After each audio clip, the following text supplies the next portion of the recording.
नमस्कार दोस्तों, आज हम आपके लिए जितिया व्रत की एक पौराणिक कथा लेकर आए हैं। एक ऐसी कथा जो हमें सच्ची श्रद्धा और संयम का महत्व सिखाती है।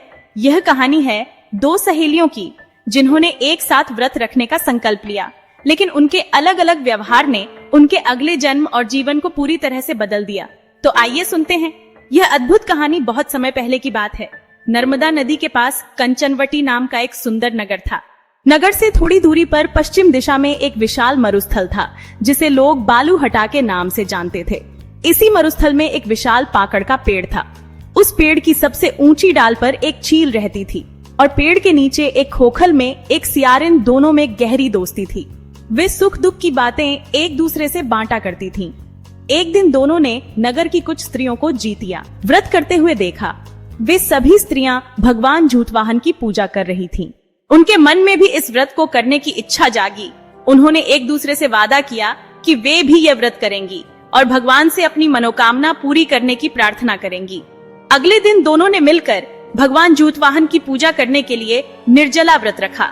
दिन भर वे भूखी प्यासी रहीं, लेकिन तभी एक अनहोनी घटना हुई। उसी नगर के एक बड़े व्यापारी की मृत्यु हो गई और उसका दाह संस्कार उसी मरुस्थल में किया गया।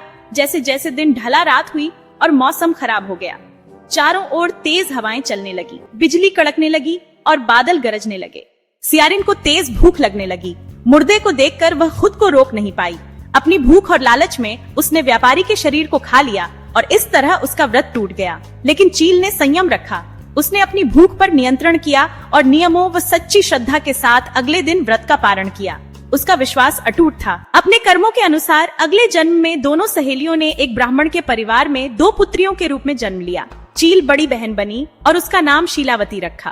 शीलावती की शादी एक बुद्धिमान और नेक इंसान बुद्धिसेन के साथ हुई। सियारिन छोटी बहन के रूप में जन्मी और उसका नाम कपूरावती रखा गया। कपूरावती की शादी नगर के राजा मलाईकेतु से हुई।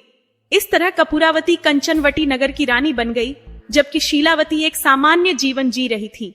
भगवान झूठवाहन की कृपा से शीलावती को 7 पुत्र हुए। वे सभी स्वस्थ और तेजस्वी थे, लेकिन कपूरावती का दुर्भाग्य पीछा नहीं छोड़ रहा था। उसके सभी बच्चे जन्म लेते ही मर जाते थे।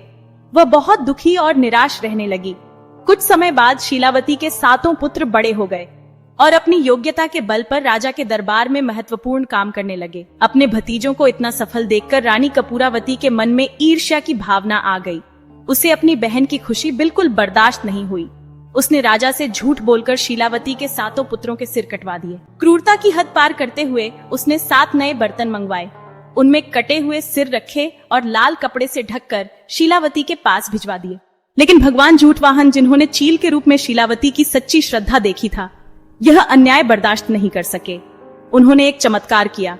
उन्होंने मिट्टी से 7 भाइयों के सिर बनाए, उन्हें उनके धड़ से जोड़ा और उन पर अमृत छिड़क दिया। अमृत के स्पर्श से सभी में जान आ गई और वे जीवित हो गए।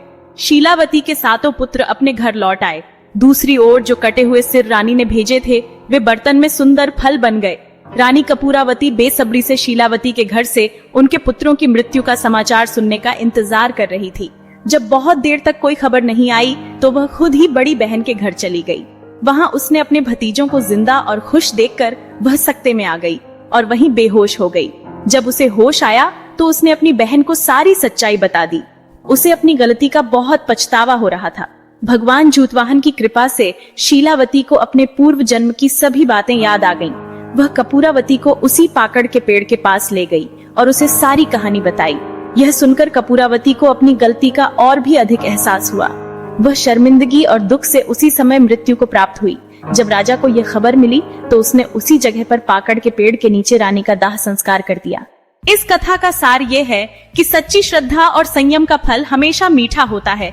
जैसे भगवान झूठवाहन ने शीलावती के 7 पुत्रों की रक्षा की, वैसे ही वह हर उस भक्त पर कृपा करते हैं जो सच्चे मन से उनकी पूजा करता है।